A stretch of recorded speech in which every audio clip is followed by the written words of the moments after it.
الحمد للہ وکفا والصلاة والسلام علی عبادہ الذین اصطفیٰ خصوصاً علی افضلہم وخاتم النبیین محمد الامین وعلی آلہ وصحبہ اجمعین.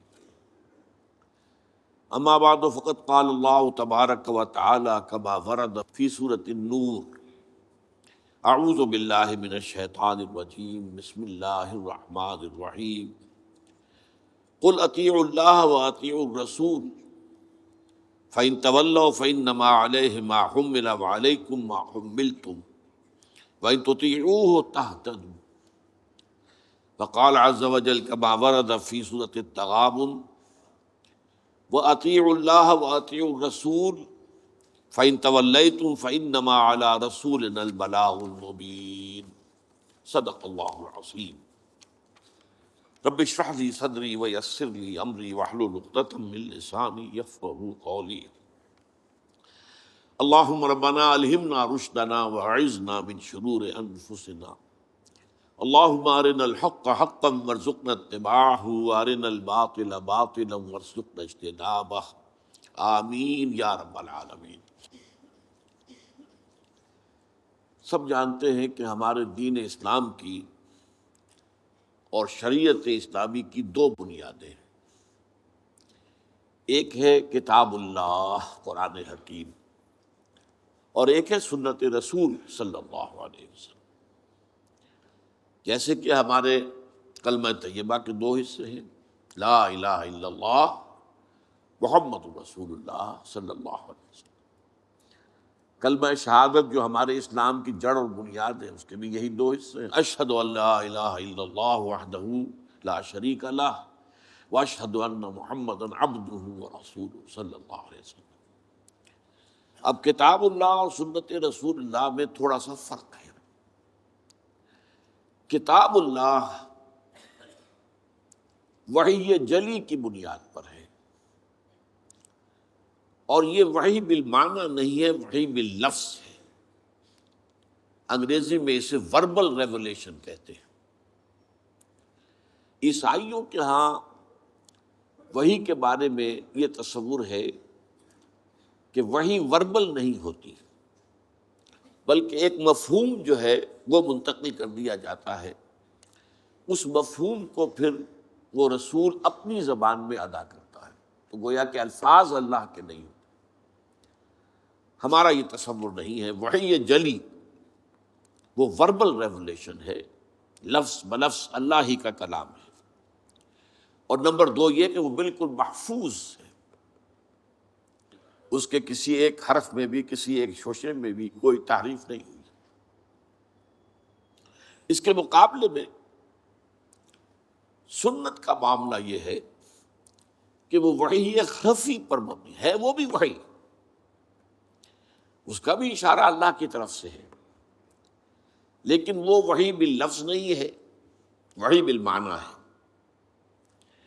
یہ مفہوم ایک ہے جو اللہ کی طرف سے آیا، لیکن الفاظ اللہ کے رسول صلی اللہ علیہ وسلم کے. اور نمبر دو یہ کہ اس کی حفاظت قرآن کی طرح کی حفاظت نہیں ہے. اس معنی میں تو حفاظت ہے کہ تاریخ انسانی میں صرف ایک مثال ہے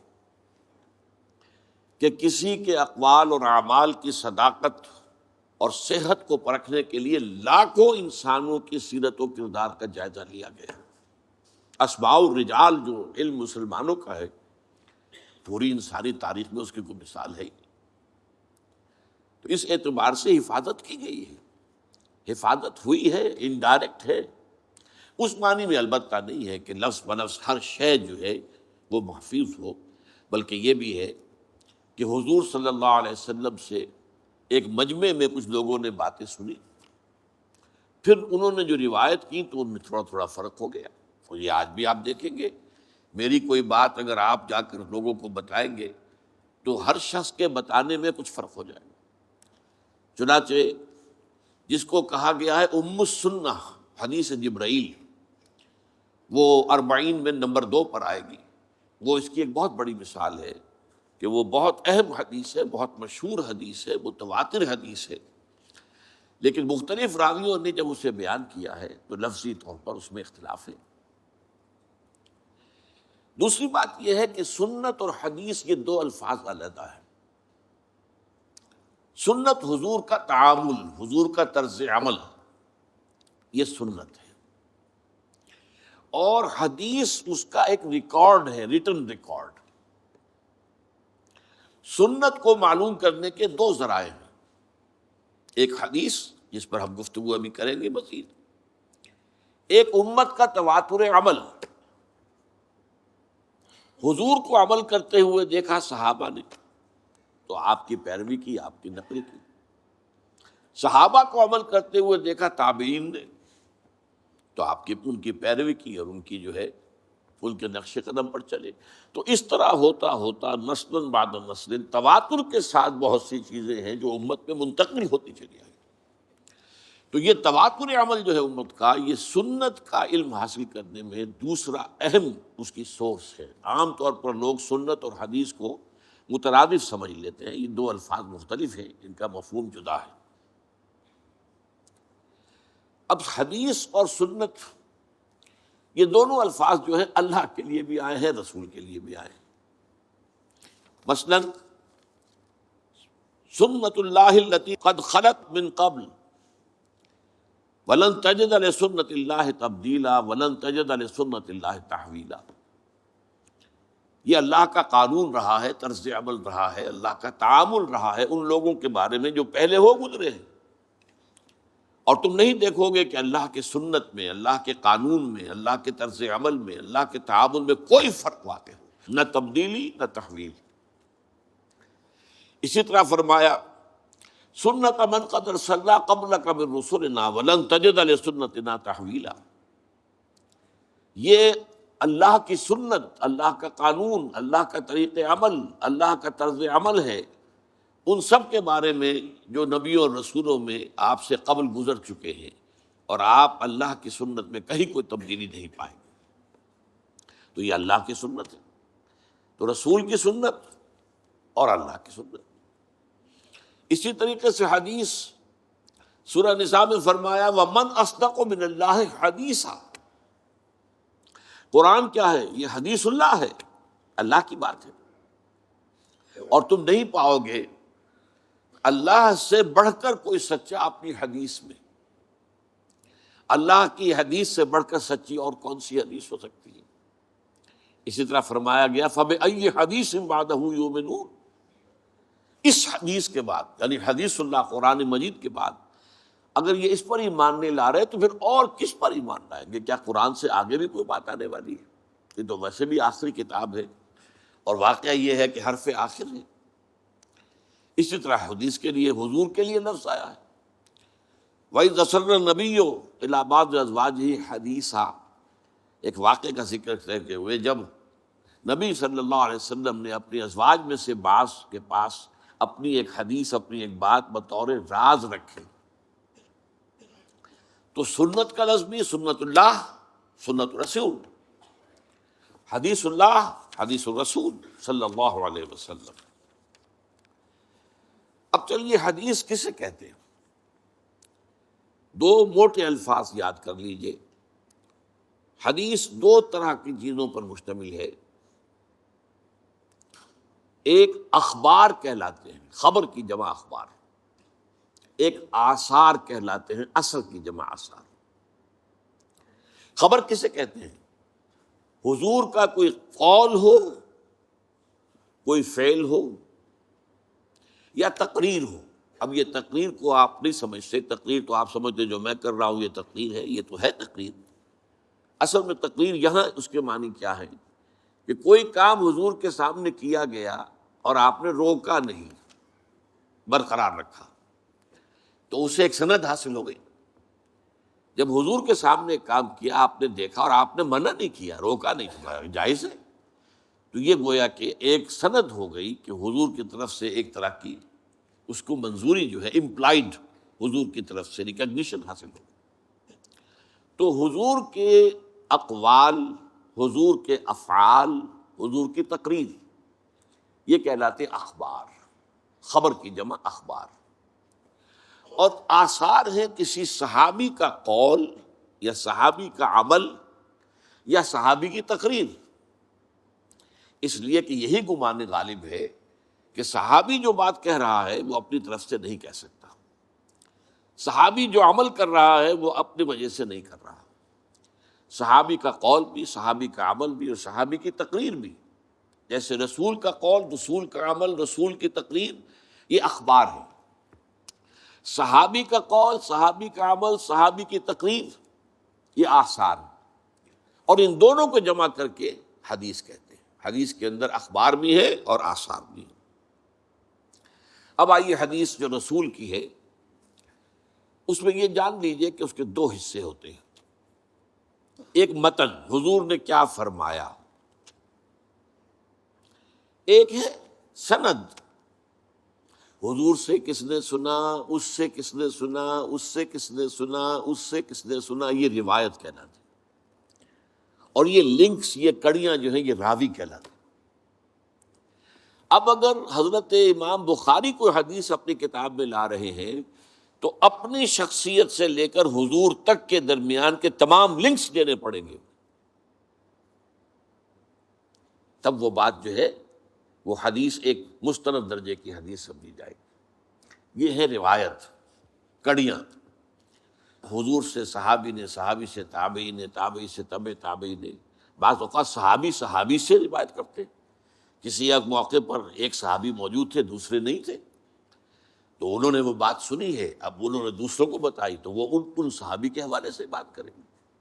لیکن یہ کڑیاں جو ہیں یہ ہونی چاہیے حضور کی شخصیت مبارکہ سے لے کر محدث تک، پھر محدث سے ہمارے ہاں علماء کے اندر سند چلتی ہے، جو لوگ بھی دینی علوم سے فارغ التحصیل ہوتے ہیں ان کی بھی سند ہے، بخاری سے لے کر بھی نیچے تک بات آئے گی کہ جو محدث آج بیٹھا ہوا حدیث بیان کر رہا ہے اگر وہ واقعی محدث ہے تو امام بخاری سے اپنے تک بھی اس کے پاس سلسلہ ہونا چاہیے۔ آپ اندازہ کیجئے کہ اس حدیث کے لیے کتنی محنتیں کی گئی ہیں اور کس قدر کوششیں ہوئی ہیں، اور یہ سند کی چھان بین کے لیے میں نے آپ سے عرض کیا تھا، تاریخ انسانی میں سند میں دیکھنا یہ پڑتا ہے کہ فلاں شخص جو بیچ میں آ گیا ہے اس کے بارے میں کوئی ایسی رپورٹ تو نہیں ہے کہ وہ جھوٹا تھا، کوئی ایسی بات تو نہیں ہے کہ اسے کچھ یادداشت اس کی کمزور ہو گئی تھی، کوئی سوء حفظ کا کوئی عارضہ تھا کہ بات یاد نہ رہتی، تو چھان بین تمام راویوں کی، اس کا نام ہے اسماء الرجال، لوگوں کے نام، راویوں کے تمام نام اور ان کی سیرت و کردار کے بارے میں سند۔ جیسا کہ میں نے عرض کیا تاریخ انسانی میں یہ معاملہ کبھی ہوا ہی نہیں، واحد ایک شخصیت ہے محمد الرسول اللہ صلی اللہ علیہ وسلم کی کہ آپ کے احادیث کو پرکھنے کے لیے تمام راویوں کے حالات معلوم۔ تو حدیث جمع ہے متن اور سند، اور سند کا میں آپ کو بتا چکا ہوں کہ وہ حضور سے لے کر محدثین تک بات آتی ہے۔ اب سند کے اعتبار سے حدیث کی بہت سی قسمیں ہیں، مثلاً یہ کہ مسند اور متصل وہ حدیث کہلائے گی جس کی ساری کڑیاں جو ہیں حضور سے لے کر محدث تک یہ انٹیکٹ ہے، متصل ہے، کہیں کوئی وقفہ نہیں آتا بیچ میں۔ مرفوع وہ حدیث کہلاتی ہے جو حضور کے سے روایت کی جا رہی ہو بات، اس کے مقابلے میں مرسل ایک تابعی کوئی بات کر رہے ہیں اور حضور سے وہ روایت کر رہے ہیں اور یہ نہیں بتا رہے کہ حضور کے اور ان کے درمیان کس صحابی نے انہیں بتایا ہے، اسے مرسل کہیں گے۔ اب یہ درجات ہیں، مرسل کا درجہ وہ نہیں ہوگا جو مرفوع کا ہے۔ اسی طریقے سے موقوف کہلاتی ہے، منقطع کہلاتی ہے، مقطوع کہلاتی ہیں حدیثیں جو صرف تابعی پر آ کر ختم ہو گئی، وہ اس سے آگے کی بات نہیں کر رہا ہے، تابعی کی بات ہے۔ تو اس حوالے سے بہت سی قسمیں ہیں۔ ایک متواتر حدیث ہوتی ہے جس کے کہ ہر لیول پر بہت سے راوی موجود ہیں، حضور سے کئی صحابہ نے سنا ہو، پھر ان سے ہر صحابی سے کئی تابعین نے سنا ہو، پھر ہر تابعی سے کئی جو ہے تبع تابعین نے سنا ہو، تو ہر جو لیول ہے روایت کا اس پر متعدد جو ہے کثیر جو ہے راوی موجود ہوں، تو ایسی حدیث کو متواتر کہا جاتا ہے، اس کا یہ بہت اونچا درجہ ہے احادیث کے اندر۔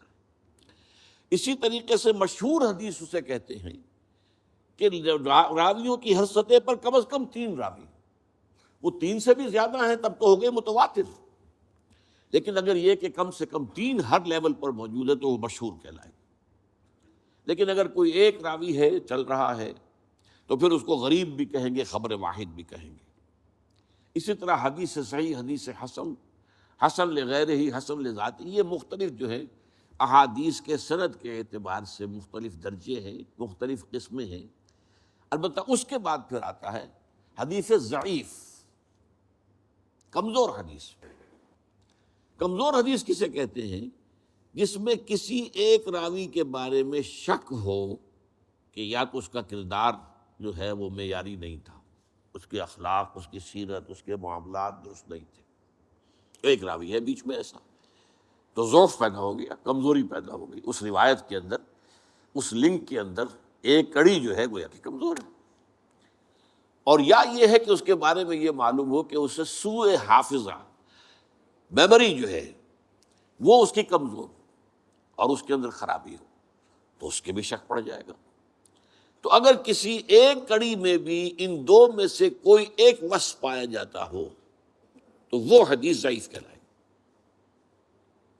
اس سے پھر سب سے نیچے درجہ جو آتا ہے وہ آتا ہے موضوع کا، جس کے بارے میں محدثین نے تحقیق کر کے، چھان بین کر کے یہ فیصلہ کر دیا کہ یہ تو گھڑی ہوئی حدیث ہے، جھوٹی حدیث، اس کی حضور کی طرف نسبت صحیح نہیں ہے.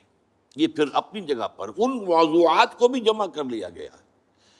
جتنی حدیثیں وضع کی گئی ہیں کتاب الموضوعات، تو موضوع حدیثوں کو بھی جمع کر لیا گیا. یعنی اس درجے معاملہ کیا گیا ہے نبی اکرم صلی اللہ علیہ وسلم کے اقوال اور افعال و تقریر کے ضمن میں. البتہ اس میں ایک بات میں عرض کروں گا کہ عام طور پر کسی حدیث کے ساتھ لکھ دیا جائے ضعیف، تو آج ہمارا خیال یہ ہوتا ہے کہ اس کو چھوڑو. نہیں، یہ نہیں. حدیث ضعیف جو ہے وہ ضعیف روایت میں کسی ایک کڑی کے اندر بھی اگر کوئی ضعف آ گیا تو ضعیف کہلائے گی. لیکن ضعیف حدیثوں کے اندر بہت سی اعلیٰ حدیثیں موجود، حکمت کے موتی موجود، علم اور حکمت کے قیمتی موتی موجود. اس کی وجہ کیا ہے؟ دیکھیے، ایک ہے سچ کا سچ ہونا، ایک ہے سچ کا سچ ثابت ہو جانا. کتنے سچ ہوتے ہیں جو اپنی جگہ سچ ہے، ان کو ثابت آپ نہیں کر سکتے. آپ نے وکلاء سے سنا ہوگا کہ خالص سچ پر کوئی ایک مقدمہ بھی نہیں جیتا جا سکتا، کچھ نہ کچھ جھوٹ اس میں شامل کرنا پڑتا. تو سچ کا ثبوت جو ہے وہ آسان کام نہیں ہے. اس کا یہ مطلب نہیں جو سچ ثابت نہ ہو سکے وہ جھوٹ ہے، یہ نہیں ہے. سچ ثابت نہیں ہو سکا یہ اپنی جگہ بات ہوئی، لیکن پھر کیا اس کو ہم کہیں گے جھوٹ ہے؟ یہ نہیں. تو حدیث موضوع جو ہے وہ حدیث ضعیف جو ہے وہ کمزور تو ہے، موضوع نہیں ہے، وہ متروک نہیں ہوگی، وہ چھوڑی نہیں جائے گی. ہاں، اس سے کوئی حکم شرعی نہیں نکلے گا. شریعت کا حکم کسی شے کی حلت، حرمت، فرضیت وغیرہ، یہ حدیث ضعیف سے نہیں ہوگا. شریعت کے احکام جو ہے وہ اس سے بالا تر جو میں نے آپ کے سامنے طبقات رکھے حدیث کے، پھر انہی سے جو ہے شریعت کے احکام کا استنباط ہوگا. ضعیف حدیث سے شریعت کا کوئی حکم ثابت نہیں ہوتا. لیکن جیسا کہ میں نے عرض کیا، حکمت کے موتی بڑے بڑے، علم کے، حکمت کے، وہ آپ کو ضعیف حدیثوں میں ملیں گے. اور یہ تقریباً اجماع ہے امت کا کہ ضعیف احادیث جو ہیں وہ فضائل کے ضمن میں قابل قبول ہیں. جس میں کسی عمل کی فضیلت بیان ہو رہی ہے، اس کے ضمن میں جو ضعیف احادیث ہے وہ قابل قبول ہے، ان کو اختیار کیا جا سکتا ہے. ہمارے بہت سے بڑے بڑے مصنفین ائمہ نے ضعیف احادیث کو اپنی کتابوں میں شامل کیا ہے. وہ ثابت تو نہیں ہو سکی اور سند کے اعتبار سے ثابت نہیں ہو سکی. کہیں ایک جگہ بھی کوئی اگر رکھنا پڑ گیا تو اس کا مطلب ہے کہ وہ ضعیف ہو گئی. لیکن پھر میں دوہرا رہا ہوں کہ اس کا یہ مطلب نہیں کہ وہ جھوٹی ہے یا گھڑی ہوئی ہے. اس کے لیے لفظ موضوع کا، حدیث موضوع، وہ گھڑی ہوئی جس کو کہ محدثین نے سوچ سمجھ کر جو ہے وہ موضوع قرار دیا ہو. اب ایک خاص لفظ کی طرف میں آ رہا ہوں، اربعین. چونکہ ہمیں اربعین نووی کا مطالعہ کرنا ہے. حضور کی ایک حدیث ہے جو اگرچہ ضعیف ہے، جس کے ضعیف ہونے پر سب کا اجماع ہے.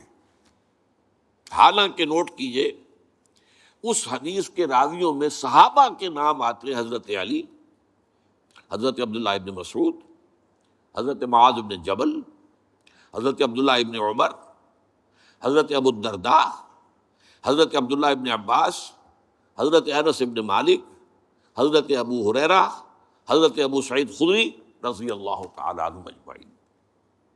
اتنے صحابہ سے شروع ہوئی، لیکن آگے لنک ٹوٹ رہے ہیں۔ کہیں تابعی کے لیول پر بات نہیں بن رہی، کہیں تبع تابعین کے لیول پر بات نہیں بن رہی، کہیں کوئی راوی آ گیا ہے بیچ میں کہ جو قابل اعتماد نہیں ہے، جس کی سیرت و کردار یا جس کے بارے میں شک ہے کہ اس کا حافظہ ٹھیک نہیں رہا تھا، تو یہ کہیں آ گیا، رکھنا پڑ گیا، لہذا وہ ضعیف تو رہے گی۔ لیکن اتنے صحابہ سے روایت ہوئی ہے تو اس کے اوپر پھر بہت توجہ دی ہے علماء کرام نے۔ 50 سے زیادہ کتابیں۔ اب وہ حدیث کیا ہے وہ میں پہلے آپ کو سنا دوں۔ حدیث کا متن اب بتا رہا ہوں میں آپ کو۔ من حفظ علی امتی 40 حدیثا من امر دینہا بعثہ اللہ یوم القیامت من زمرۃ الفقہاء والعلماء۔ حدیث کا ایک مجموعہ ہے کنز العمال، جس میں ضعیف احادیث بھی ہے، صحیح احادیث بھی ہے، کنز العمال، اس میں یہ حدیث موجود ہے۔ اور جیسا کہ میں نے کہا، صحابہ میں سے اتنے صحابہ کے نام میں نے آپ کو لے دیے، یہ سب کے سب فقہاء صحابہ میں سے، بہت چوٹی کے صحابہ میں سے۔ لیکن یہ ہے کہ وہ اس کی روایت، جیسا کہ میں نے عرض کیا، سارا دار و مدار روایت پر ہے، اسی کے اوپر معاملہ جو ہے حدیث کا مقام و مرتبہ متعین ہوگا۔ ترجمہ کیا ہے؟ جس شخص نے بھی میری امت کے لیے یا میری امت کی حفاظت کے لیے، اس کے دین و شریعت کی حفاظت کے لیے میری 40 حدیثیں حفظ کی، دین کے معاملے میں 40 حدیثیں حفظ کی، اللہ تعالیٰ اسے اٹھائے گا قیامت کے دن من زمرۃ الفقہاء، فقہاء میں، والعلماء، اور علماء میں۔ جس شخص نے بھی میری امت کے دینی معاملات سے متعلق میری 40 حدیثوں کو حفظ کر لیا۔ اب میں لفظ حفظ کیوں کا تم بول رہا ہوں، یاد کرنا میں نہیں کہہ رہا، اس کی وجہ ہے، حفظ کر لیا، اس سے اللہ تعالیٰ قیامت کے دن اٹھائے گا فقہاء کے گروہ میں اور علماء کے گروہ میں۔ ایک روایت میں آیا ہے بعثہ اللہ فقیہا عالما، اللہ اسے اٹھائے گا اس حیثیت میں کہ وہ فقیہ اور عالم شمار ہو۔ حضرت ابو الدرداء کی روایت میں ہے وَكُنْتَ لَهُ يَوْمَ الْقِيَامَةِ شَافِعًا وَشَهِيدًا، حضور فرما رہے ہیں اس شخص کے لیے میں قیامت کے دن سفارش کرنے والا بھی ہوں گا اور شفاعت کرنے والا بھی ہوں گا اور گواہی دینے والا بھی ہوں گا اس کے حق میں۔ حضرت ابن مسعود کی روایت میں ہے اس سے کہا جائے گا قیل لہ ادخل من ای ابواب الجنت شئت، تم جنت کے جن دروازوں میں سے جس دروازے میں چاہو داخل ہو جاؤ۔ اور فی روایت ابن عمر، حضرت عبداللہ ابن عمر رضی اللہ تعالی عنہما کی روایت میں ہے کتب فی زمرۃ العلماء وحشر فی زمرۃ الشہداء، اس شخص کا نام لکھ لیا جائے گا علماء کی فہرست میں، اور وہ قیامت کے دن اٹھایا جائے گا اور میدان حشر میں لایا جائے گا شہداء کے ساتھ۔ یہ میں نے حدیث کا آپ کو متن جو ہے، ایک تو بہت جو مشہور متن ہے پہلے وہ سنایا ہے، اور پھر مختلف راوی صحابہ کی طرف سے جو روایت ہو کر آئی ہے تو اس میں تھوڑا تھوڑا جو فرق آیا ہے وہ میں نے سنا دیا۔ اب یہاں نوٹ کیجئے کہ میں نے حفظ کے لفظ کو اس حدیث کے ترجمے میں کیوں برقرار رکھا۔ دیکھیے، حفظ کا ایک عجیب تصور تو ہمارے ہاں ہے، قرآن کا حافظ ہے، مفہوم جانتا ہی نہیں، یہ کیسا حافظ ہے؟ یہ تو نام کا حافظ ہے۔ صحابہ کرام میں اگر کوئی صرف حفظ کرتا تھا تب بھی چونکہ عربی اپنی زبان تھی مفہوم جانتا تھا، تو قرآن مجید کے متن کو اور اس کے مفہوم کو دونوں کو یاد کرنا اور ذہن میں رکھنا، بلکہ اس سے بھی آگے بڑھ کر الاتقان فی علوم القرآن کے اندر ایک روایت ہے کہ صحابہ کرام میں سے جن حضرات کا خاص شغف قرآن سے تھا، جیسے حضرت عثمان ابن عفان، حضرت عبداللہ ابن مسعود رضی اللہ تعالی عنہما، ان کا یہ کہنا تھا کہ ہم جب نبی اکرم صلی اللہ علیہ وسلم سے 10 آیتیں پڑھ لیتے تھے تو جب تک اس کے علم اور عمل دونوں کو حاصل نہیں کر لیتے تھے آگے نہیں بڑھتے تھے. اب نوٹ کیا آپ نے؟ علم اور عمل، الفاظ ہی نہیں، علم بھی. یعنی 3 چیزیں اب جمع کیجئے. الفاظ ان کے حافظے میں محفوظ ہو جائے، علم ان کے ذہن میں آ جائے، اور عمل ان کی سیرت کا حصہ بن جائے. 3 شرطیں پوری ہوں گی تو وہ حافظ کہلائے گا. اب اس اعتبار سے اس حفظ کے لفظ کو یہاں اپلائی کیجیے. جس شخص نے امور دینیہ سے متعلق میری 40 حدیثیں حفظ کی، میں نے اسی لیے پھر لفظ یوں کہ تم برقرار رکھا، یعنی اس کے الفاظ بھی یاد کر لیے، وہ اس کے حافظے میں آ گئے، اس کا علم بھی سمجھ لیا، وہ اس کے ذہن میں آ گیا، اس پر عمل بھی کیا، وہ اس کی سیرت و کردار کا جزو بن گیا. اس لیے کہ اسی معنی میں حضرت عائشہ صدیقہ رضی اللہ تعالی عنہا سے جب سوال کیا گیا، کچھ تابعی حضرات جمع ہوئے، اور آپ اندازہ کر سکتے ہیں کہ کیسی حسرت ہوگی تابعین کہ جیسے کہ قسمت کی خوبی دیکھیے ٹوٹی کہاں کمند، 2-4 ہاتھ جب کہ لبے بام رہ گیا. اگر ہم بھی چند سال پہلے دنیا میں آ جاتے تو حضور کی صحبت سے مستفید ہوتے. تو جتنا معاملہ قریب پا وہ حسرت اتنی زیادہ ہوتی ہے. ہمارا تو فصل 1400 برس کا ہے تو اس طرح کا کوئی تصور ہی دن میں نہیں آ سکتا، لیکن جن کا فصل اتنا ہی تھا تو ان کی تو صورت وہی ہوگی کہ قسمت کی خوبی دیکھیے ٹوٹی کہاں کمند، 2-4 ہاتھ جب کہ لبے بام رہ گیا. تو اگر ہم ذرا پہلے آ گئے ہوتے تو ہم حضور کی صحبت سے اور آپ کے دیدار سے ہم مشرف ہوتے. تو حضرت عائشہ ام المومنین رضی اللہ تعالی عنہا کے پاس کچھ تابعی آئے کہ ہمیں حضور کی سیرت سنائیے. اب عجیب بات دیکھیے، حضرت عائشہ نے پلٹ کر سوال کیا، الستم تقرؤون القرآن، کیا تم لوگ قرآن نہیں پڑھتے؟ انہوں نے عرض کیا ام المومنین قرآن تو ہم پڑھتے ہیں، ہم نے تو سیرت کی بات کی. حضرت ام المومنین حضرت عائشہ صدیقہ، اور یہ جان لیجیے ان کا شمار بھی فقہائے صحابہ میں ہے، چوٹی کے فقہا میں حضرت عائشہ صدیقہ. انہوں نے جواب دیا کان خلقہ القرآن، حضور کی سیرت قرآن ہی تو تھی. یعنی قرآن متلو ہے، تلاوت کیا جاتا ہے، الفاظ اور حروف کی شکل میں تمہارے سامنے. وہ قرآن مجسم تھے، قرآن ان کے رگ و پے میں سرایت کر گیا تھا، قرآن ان کی پوری شخصیت اس کا جزو لازم بن گیا تھا. کان خلقہ القرآن.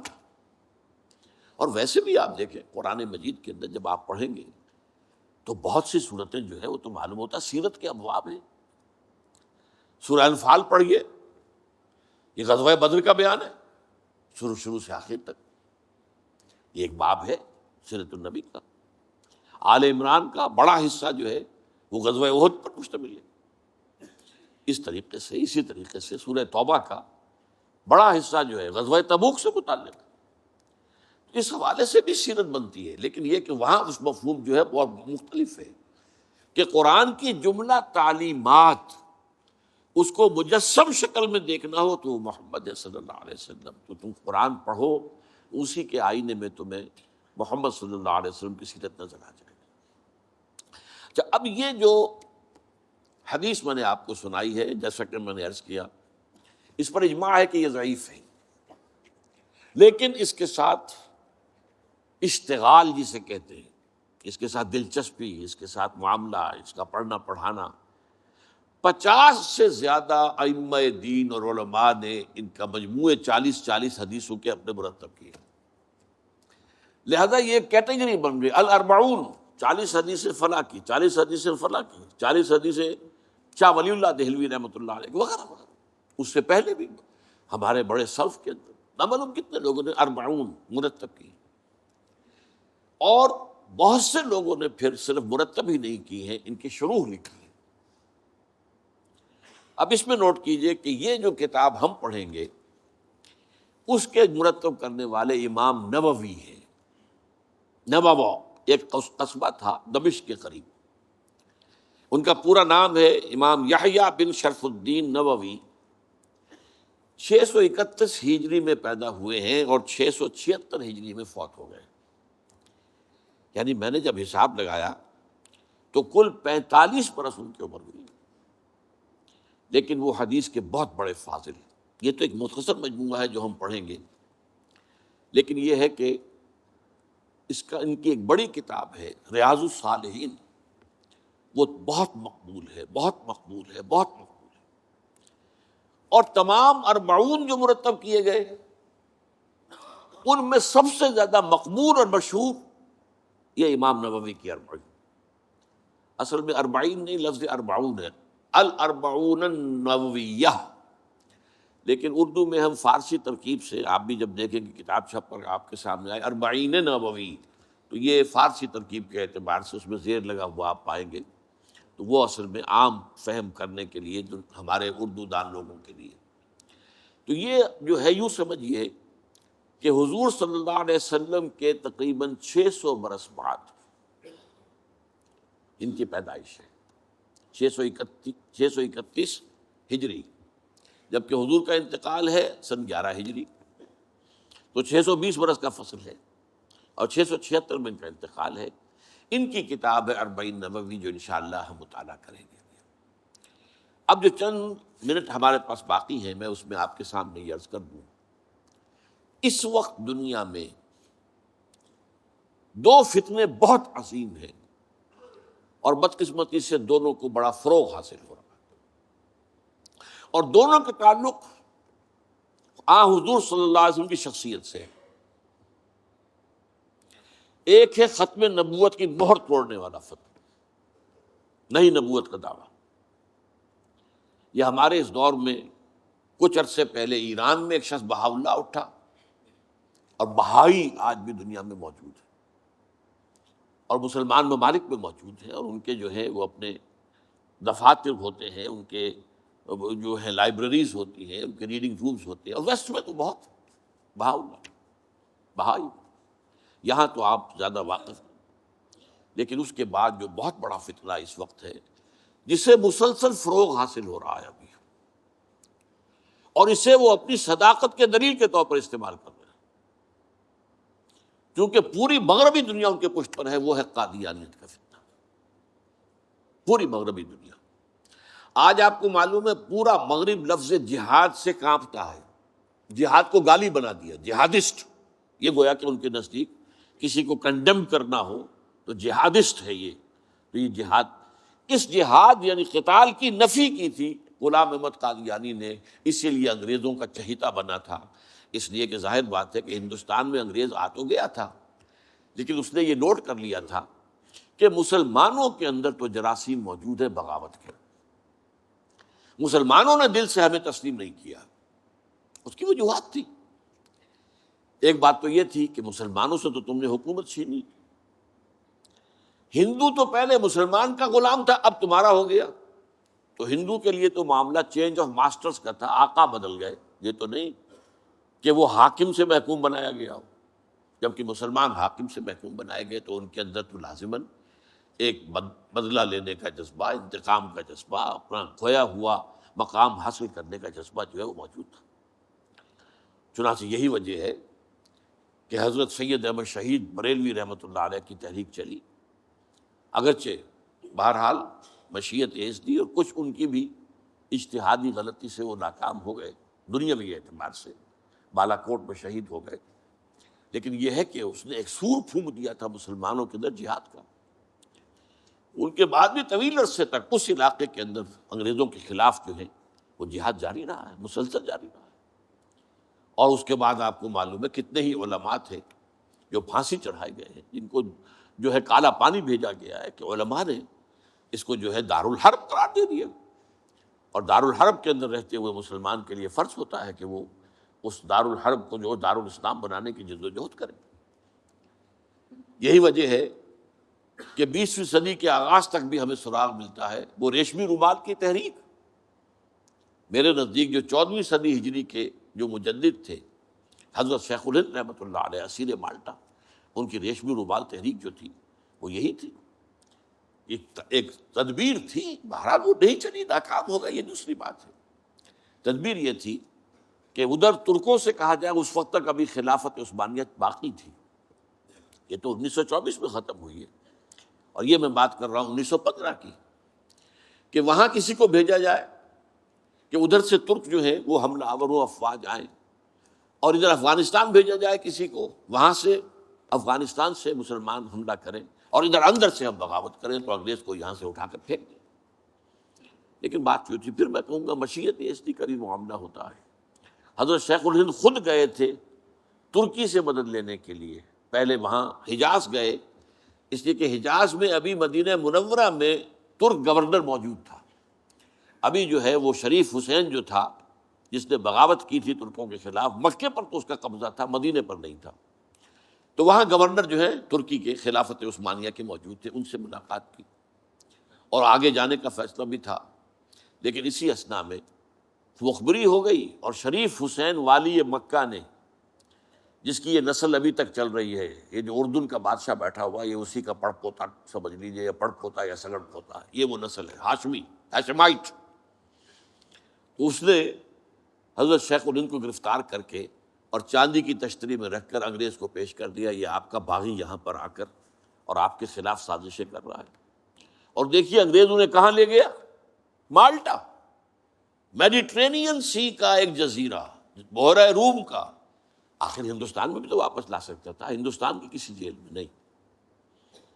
اقبال کے نفس سے ہے لالے کی آگ تیز، ایسے غزل سرا کو چمن سے نکال دو، تو وہاں رکھا ہے انہیں 4 سال وہاں پر وہ، اور ٹی وی جو ہے وہ اپنی آخری حد کو پہنچی ہے تو چھوڑا ہے کہ ہماری اگر قید کے اندر یہ انتقال ہو گیا ان کا تو پھر طوفان اٹھ جائے گا۔ تو ایک فتنہ تو یہ ہے جو ختم نبوت کا، چونکہ اس قتال کے خلاف فتویٰ دیا تھا، دین کے لیے حرام ہے اب دوستو قتال، قتال فی سبیل اللہ ختم ہو گیا، لہذا انگریزوں نے ان کا چہیتا بنا، ان کو فتنے، آج بھی پورا ویسٹ جو ہے، یورپ میں، امریکہ میں، انگلینڈ میں آج کل ان کا مرکز ہے، اور ان کے خطبے جو ہیں اس کے امام جو کہلاتا ہے خلیفہ، وہ آپ کو معلوم ہے کہ وہ سیٹلائٹس کے اوپر جو ہے وہ نشر ہوتا ہے۔ دوسرا فتنہ جو ہے، جو اپنی تاثیر کے اعتبار سے اس پہلو سے اس سے بھی زیادہ خطرناک ہے کہ وہ زیادہ پھیل رہا ہے اور اس کا ادراک اور احساس نہیں ہے۔ ختم نبوت کا معاملہ تو ایسا ہے جو اتنا واضح ہے، کسی کا نبوت کا دعویٰ کرنا اتنا واضح ہے کہ ہر مسلمان سمجھ لے گا کہ واقعی وہ تو دائرہ اسلام سے خارج ہو گئے، اور جو اسے مانے وہ دائرہ اسلام سے خارج۔ چنانچہ یہ فیصلہ جو ہے ہمارے ہاں آپ کو معلوم ہے، سرکاری سطح پر، حکومتی سطح پر، ریاست کی سطح پر، پارلیمنٹ نے طے کیا کہ قادیانی خواہ وہ ربوائی ہے اصل قادیانی، خواہ وہ لاہوری ہے جو لاہوری احمدی اپنے آپ کو کہتے ہیں، وہ دونوں دائرہ اسلام سے خارج ہیں۔ لیکن یہ دوسرا فتنہ وہ ہے کہ جو اندر ہی اندر جیسے دیمک جو ہے لکڑی کو کھا جاتی ہے، ان کا یہ فتنہ ہے انکار حدیث کا فتنہ۔ قرآن مانیں گے، قرآن کو سمجھیں گے، حدیث ہاں ٹھیک ہے، حدیث اپنی جگہ ہے، اس میں اخلاقی تعلیمات جو ہیں ان کو ہم سر سے سینے سے لگائیں گے، لیکن مطاع جو ہے حضور کی ذات صرف اپنے زمانے کے لیے تھی، بعد کے لیے نہیں۔ میں نے جو آج آپ کو آیات سنائی تھی، قل اطیعوا اللہ واطیعوا الرسول، اے نبی کہہ دیجیے اطاعت کرو اللہ کی اور اطاعت کرو رسول کی صلی اللہ علیہ وسلم۔ فَإِن تَوَلَّوْا، پھر اے نبی اگر یہ پیٹھ موڑ لے، فَإِنَّمَا عَلَيْهِ مَا حُمِّلَ وَعَلَيْكُمْ مَا حُمِّلْتُمْ، تو ان سے کہہ دیجیے، انہیں یہ بات بتا دیجیے کہ جو ذمہ داری ہم نے ڈالی اپنے رسول پر وہ اسی کے مسئول ہوں گے، جو ذمہ داری تم پر پڑی ہے اس کے مسئول تم ہوگے۔ وَإِن تُطِيعُوهُ تَهْتَدُوا، اور اگر تم ان کی اطاعت کرو گے تبھی تم ہدایت پر ہوگے۔ دوسرا سورۃ تغابن کی آیت میں نے آپ کو سنائی تھی، وَأَطِيعُوا اللَّهَ وَأَطِيعُوا الرَّسُولَ فَإِن تَوَلَّيْتُمْ فَإِنَّمَا عَلَىٰ رَسُولِنَا الْبَلَاغُ الْمُبِينُ، اطاعت کرو اللہ کی، اطاعت کرو رسول کی صلی اللہ علیہ وسلم۔ پھر اگر تم نے پیٹھ موڑ لی تو جان لو کہ ہمارے رسول پر تو صرف پہنچا دینے کی ذمہ داری تھی، آگے تم مسئول ہو کہ تم تک جو پہنچا دیا گیا تھا پیغام تم نے اسے قبول کیوں نہیں کیا۔ یہ جو اطاعت رسول ہے یہ دائمی ہے، یہ ایسا نہیں ہے کہ صرف حضور اس کے لیے الفاظ استعمال کر دیتے ہیں۔ وہ مرکز ملت اپنے دور میں، اپنے زمانے میں مرکز ملت تھے محمد صلی اللہ علیہ وسلم، لہٰذا امیر جماعت کی حیثیت سے، امیر ملت کی حیثیت سے ان کا حکم مانا جانا ضروری تھا۔ لیکن آئندہ تو جو بھی امیر ہوگا، جو بھی مرکز ملت ہوگا، جو بھی حکومت بنے گی، جو بھی مسلمانوں میں حاکم ہوگا، ان کی اطاعت فرض ہے۔ اور یہ فتنہ اس تیزی سے پھیلا ہے، اس تیزی سے پھیلا ہے، اس لیے کہ شریعت کی بہت سی پابندیاں ان لوگوں نے اسی حوالے سے حدیث کو اٹھا کر پھینک دیا۔ پردہ کوئی شے نہیں ہے، کوئی خاص شے نہیں ہے، پردہ جو ہے یہ تو ایک خاص دور کا کلچر تھا بس۔ اب قرآن مجید کی آیات کی جو ہے وہ غلط تعویلیں کر رہے ہیں، ترجمے غلط کر رہے ہیں۔ اب عام آدمی جو ہے، عام جدید تعلیم یافتہ آدمی جو ہے، اسے کہاں عربی کا پتہ ہے؟ وہ اسے کہاں پتہ چلتا ہے کہ یہ جو آیت کا ترجمہ کیا جا رہا ہے یہ غلط کیا جا رہا ہے، ٹیڑھا کیا جا رہا ہے؟ یہی آیات کے ترجمے میں تحریف قادیانیوں نے کی ہے۔ ان کا ایک عام مبلغ اور ان کے زیر اثر کوئی شخص آئے آپ سے بات کرے، آپ ہکا بکا رہ جائیں گے، وہ آیتوں پر آیتیں پیش کرے گا، لیکن ترجمے اس کے غلط کر رہے ہیں۔ آخر وہی آیتیں ہیں جو 1400 برس تھے مسلمان جو ہیں صحابہ سے لے کر اور ہمارے دور تک علماء پڑھتے آئے ہیں، ان کا ترجمہ انہوں نے کیا۔ تو یہاں پر بھی یہ ہے کہ وہ تعویلیں غلط کرتے ہیں، اور ایسی ایسی تعویلیں کہ ذرا سے بھی عقل اگر ہوتا کیا ہے، انسان کی مت ماری جاتی ہے۔ کسی خاص معاملے میں آپ کسی شخص سے متاثر ہو گئے، اب اس کی ہر بات آپ قبول کرتے جائیں گے، اس پر جو ہے تنقیدی نگاہ نہیں ڈالیں گے، یہ کمزوری ہے۔ چنانچہ ایسی ایسی تعویلیں بھی ہے کہ یہ قرآن مجید میں جو آیا ہے کہ چور مرد ہو یا عورت ہو ہاتھ کاٹ دیے جائیں، اس کا مطلب ہاتھ کاٹنا نہیں ہے، تو مولویوں نے خامخواہ غلط بات سمجھی ہے، تو بڑا وحشیانہ فعل ہے۔ اس کا مطلب یہ ہے ہاتھ کاٹ دو، جیسے کہ کبھی والدین کہتے ہیں اپنے بیٹے تم نے تو ہمارے ہاتھ کاٹ دیے، یعنی کوئی معاملہ ایسا ہے کہ تم نے ایسی بات کر دی ہے کہ اب ہمارے پاس کچھ نہیں رہا، کوئی چارہ کاری نہیں، تو گویا کہ تم نے ہمارے ہاتھ کاٹ دیے۔ تو ایسا معاشرہ پیدا کر دو کہ چوری کی ضرورت ہی نہ ہو، بس یہ ہے ہاتھ کاٹ دینا، معاذ اللہ۔ حالانکہ قرآن مجید اس کے بعد کہتا ہے جزاء لما کسبا نکالا من اللہ، یہ جو سزا ہے اللہ کی طرف سے اور ان کے کیے کا کرتوت کا بدلہ ہے، یہ بات کہی جا رہی ہے۔ تو یہ جو ہے ایسا نظام قائم کر دینا، یہ کوئی سزا ہے، یہ کوئی عبرت کی بات ہے، یہ تو بہت اچھی بات ہے۔ لیکن یہ کہ وہ لوگ جو پرویز غلام احمد پرویز، عجیب بات یہ ہے کہ پنجاب نے یہ دو غلام احمد پیدا کیے، غلام احمد قادیانی، غلام احمد پرویز۔ ایک نے مہر ختم نبوت کو توڑا اور ایک نے حدیث کے بارے میں اور مستقل طور پر سنت رسول کو شریعت کے بنیاد ہونے کی حیثیت سے چیلنج کر دیا۔ اور یہ فتنہ میں آپ سے عرض کر رہا ہوں، آج چونکہ جیسے قادیانیوں کو پوری مغرب کی سپورٹ ہے، ایسے اس فتنے کو بھی، کیونکہ وہ کلیش آف سویلائزیشن میں اسلامی تہذیب کو ختم کرنے کے درپے ہو گئے ہیں، اور اسلامی تہذیب کا اور شریعت کا دار و مدار اکثر و بیشتر تو حدیث پر ہے، سنت پر ہے، لہٰذا وہ دین کی جڑ کاٹنے کے لیے یہ جو انکار حدیث کا فتنہ، یہ استخفاف حدیث کا فتنہ ہے، اس کو سپورٹ کر رہے ہیں۔ اور رینڈ کارپوریشن کی جو سفارشات ہیں ان میں شامل تھا یہ کہ ایسے ماڈرنسٹ کہ جو اسلام کی ایسی تعبیریں کریں جو ہماری تہذیب کے ساتھ مماثل ہو جائیں، تو ان کو سپورٹ کیا جائے، اور انہیں خاص طور پر الیکٹرانک میڈیا پر انہیں ایکسپوجر دیا جائے، اور آج یہ ہو رہا ہے پاکستان میں بڑے پیمانے پر۔ تو یہ جو ہے اس اعتبار سے آج زیادہ ضرورت ہے کہ ہم حدیث نبوی کا مطالعہ کریں، تاکہ اس کی عظمت جو ہے وہ ہمارے دلوں میں جاگزیں ہو جائے، اور حضور صلی اللہ علیہ وسلم کے ساتھ ایک محبت کا اشتوا جو ہے رشتہ مضبوط ہو جائے۔ اقول قولی ھذا واستغفر اللہ لی ولکم ولسائر المسلمین والمسلمات۔